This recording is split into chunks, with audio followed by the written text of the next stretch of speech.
How are we doing, Raven fans? We still here. That's right. I just went to church this morning and they were saying for sickness and in health, talking about the marriage vows, for richer, for poorer, etc. So when you win and when you lose, and we're losing, there's no question about it, but we're still here. Thank you for joining us here, despite the loss, despite everything, on the Raven Sports Podcast. Like and subscribe to all of our social media content. So thank you very much for checking us out on all of our social media platforms. We're live right now on Driving to the Top Productions, all of our Raven Sports channels, 3 Raven Sports channels on the YouTube, Twitch, Twitter, and now Kick also as well. So thank you guys for joining us all season long. We will still be here despite our struggles. Maryland men's basketball preview, you can see it on the bottom of the screen, October 24th. So definitely check that out as well. Terps playing with a whole new group, going to obviously play in the Big Ten, one of the better teams I think going to be in the Big Ten. We're going to go ahead and talk about that as well. Also to Genesis Notary Services in Winchester, Virginia. If you know, you know. So definitely check that out as well. See, Charles Harris, we are Legal Shield. Legal Shield is a great resource for you guys. So for you guys out there that are business owners or HR people, this is the time of year where you want to reach out to Legal Shield and have it as part of your benefits package for your business. So definitely reach out. Don't ever hesitate to reach out to us here, to me at Harris Legal Shield as well.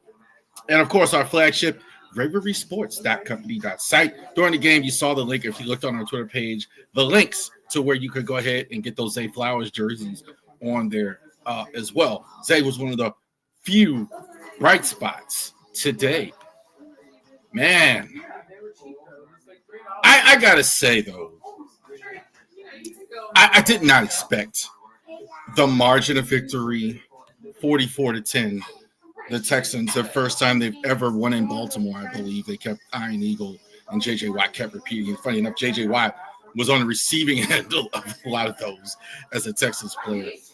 I gotta say, they were playing with half a football team. Regardless of whatever else it is, I know a lot of you are wanting Zach Gore gone, wanting Harbaugh gone, wanting a lot of these guys gone. This was not an unexpected result. No Lamar, no a lot of things. We're going to go over that. But I'm not as you can't say you're shocked. You can't say you're shocked. You can't go out there with so many guys out. And then I guess so let's go over it here. Offensive line, Ravens, offensive line, completely exposed without Ronnie Stanley. No Boom, Voorhees, Falele continue to struggle to hold their own, even while Rosengarten and Tyler Linderbaum appear to be regressing. Both running and blocking have been unacceptable level of performance of a team that's wanting to go to the playoffs. I gotta say the offensive line is just abominable. Like on all, it's just bad all the way around. They can't get the run game going for Derrick Henry. Henry's got nowhere to run. Teams are just loading up the line and they're getting through every time. Now some of that is obviously not on the offensive line. They have to go max protect often, which hurts the ability to throw down the field. And so even when they do that, they still can't run the ball. I mean, I've been on Falele for the last few years. We know. Voorhees certainly without Ronnie Stanley next to him really has struggled. Note Boom has not played well either.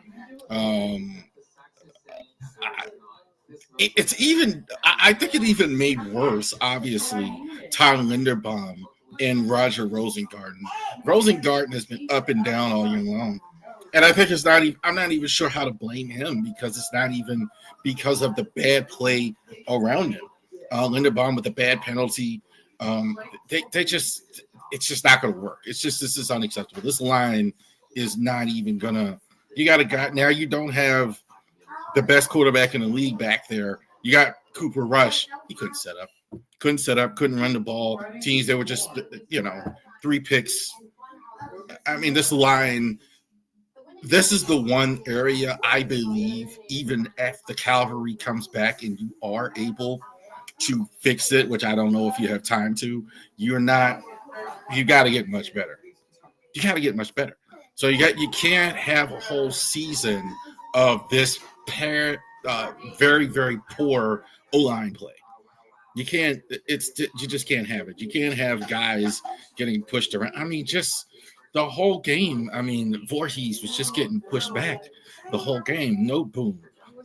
Ineffective. They can't get the run or the pass. I mean, it's not like you're good at one and not the other. They weren't good at either one. Now, again, you had a very good Texas defense. I will say that. I mean, obviously. The edge rush of the Texans, we know how good it is. I mean, they have really good corners too. The corners I thought was really good, were really impressive today. But yeah, man, like that's probably one of my biggest areas of concern there, because you can't if you can't protect. How can you win football games if you can't protect? And they just can't protect. I mean, we'll get to Derrick Henry and all that, but you could clearly see that this is not, they're not doing well protecting the ball. And I don't know if you fix it with the guys coming back. I don't know if that's true. If you get the guys to come back, that it's going to be fixed. I'm not sure. All right, so let's go over. There was, I think the bright spot, if you do want to go to the bright spots, was Zay Flowers in the receiving corps. I thought Zay Flowers was good today. At the end of the game, they threw the Hail Mary, rushed through the Hail Mary. He got, I'm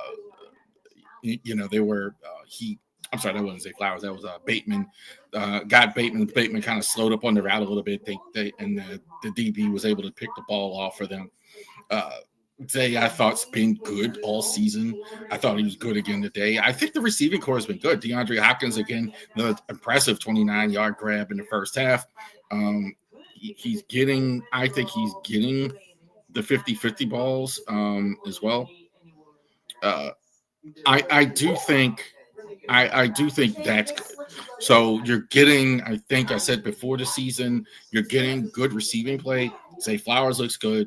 Bateman's not getting enough attempts, but I think he's been fairly well. DeAndre Hopkins I think you're getting exactly what you expected from him.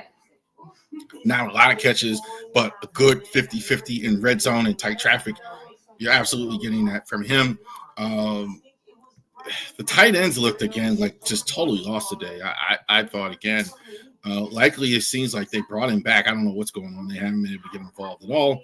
I think again that goes to the offensive line having to max protect. Same thing. Andrews had the little goofy thing. He dropped the ball, but I think the wide receivers have been good. I think that's not the problems aren't because of the wide receivers. Obvious one. Ravens defense was dreadful at all levels. Almost no pass rush for most of the game. CJ Stroud had a lot of time to throw. Nick Chubb and Woody Marks found open lanes all day. Tavius Robinson looks slow. They keep playing him, and he's all I could see him really do is set the edge. That's it. I mean, on run plays like that, I think they like that because when you do have Matabuke in the game, him setting the edge, they probably see more value in that situation because he can set the edge and there's value in that with him setting the edge. But I don't see much value in I mean, he just literally. So I mean, CJ Stroud, who's not going to be confused with like at any stretch with Lamar Jackson or Josh Allen or anything like that, or Jalen Hurts running the football. I mean, he just went right by. I was like, man, he looks. That was great. I thought John Jenkins was lousy too. I mean, he was just getting handled. They did. Now he is the nose tackle. They're putting two guys on him. Travis Jones, you could clearly see he didn't play a lot in this game, even though he was active. But man, oh man, they just there was no pass rush. Secondary will face criticism. Yeah. There you go. Secondary will face criticism. Even though they had little support from the, it was the same script. Even though they had a little report from very little pass rush. So people are going to criticize the secondary. I can already hear it. Somebody's going to say, well, they didn't do this right. They didn't do it. That's some truth. That's truth to that, certainly. But there was no pass rush. There was no stopping them. And so I don't know. The secondary is your last line of defense. There's only so much a secondary can do when your front seven just is totally ineffective like that. There was nothing. I mean, there was no. Van Oy, I think, got one sack. I think, I think it was Trent Simpson got one, but there was nothing. Consistently, he had all day to throw. He had all the time in the world to set up. Offense had all the time in the world set up. There was nothing. The offensive line has been struggling, or called struggling, one of the worst in the league, was basically untouched today as well. Cooper Rush continues performance numbers will make it look worse than it was. Interceptions came off on a goofy bounce of Mark Andrews. The offense clearly missed Lamar Jackson's presence in this game. Rhythm and effectiveness, getting Derrick Henry more involved will go a long way to stabilizing the offense. Rush had 3 picks today. I think it was better than that, frankly. I think part of it, see, here's the difference when you have, obviously, it seems like almost silly for me to say, like you got to back up in a starter. There's a difference, but there's a difference, obviously, like this. Now you got Cooper Rush. Now things have to go well. Now things have to go on schedule. Now a lot of penalties, a lot of that stuff gets more exposed because you don't have Lamar to bail you out in all these situations. Now you have to go ahead and deal with that stuff. Now you have to go ahead and stay on schedule. If you don't get on schedule, it's 3rd and long. And obviously you couldn't run the ball. You got no Derrick Henry. I mean, they can't block for him. They can't block for him. They load the line. That's it. It takes him out. I think he had one decent run or whatever. A couple times they weren't, but they're not getting anything. They're not getting anything. They can't protect. They can't run. They can't. So I think you have to get right, at least running the ball. They did try. They did see Keaton Mitchell a little bit in this game, but I bet you this is a negative comment about the Ravens. Oh, no, it's not. StreamYard. So, but yeah, so I don't think they played very well, obviously, in this one here. Short-handed Ravens battled hard, but fell to the Texans and Mark lost by without several starters on both sides of the ball. Consistency to make it consistency to finish drive despite flashes of resilience. Billy Roster couldn't come over Houston's late game execution. Not enough bodies. Not bodies. You didn't have it. You didn't have enough players to play this football game. You just, I just, there's not a lot to say there as far as having players. Look, you had, I said it when I posted before the game started. Like you look at the inactives, that looked like a better team which you had on the field. You had Lamar out, you had Roquan out, you had Ricard out, you had Kyle Hamilton out, you had that didn't include Manabuke, didn't play. You had Washington didn't play. They're both on IR. And it seems like you have guys that are struggling, as well. They had the green dot today. The guy calling the plays, the guy who was running the show on the defense, is a guy who wasn't even starting a few weeks ago, Teddy Buchanan. So I don't think you're going to win against the Rams, obviously, because you're going to have a similar unit to this as what you had today. You're going to have guys missing. I don't know. Maybe you get Kyle Hamilton back next week. Maybe you get 1 or 2. But you're probably still not going to have Lamar. And I think the best thing, obviously, is to wait till the bye. Wait till you get the bye over with. Take your 1-5 and then see if you have enough time. I don't know if you will, but that's the best right now that you can hope for. Texans, real quick. Texans won the game and they deserve to win. Texans deserve to win. I'm not mad at the Texans. I mean, there's nothing to say about the Texans. The Texans have never won in Baltimore before, in playoffs or regular season that I remember it. Texans deserve to win. Stroud, I think, is fine. I think he has time to throw. I thought he had time today to throw the football.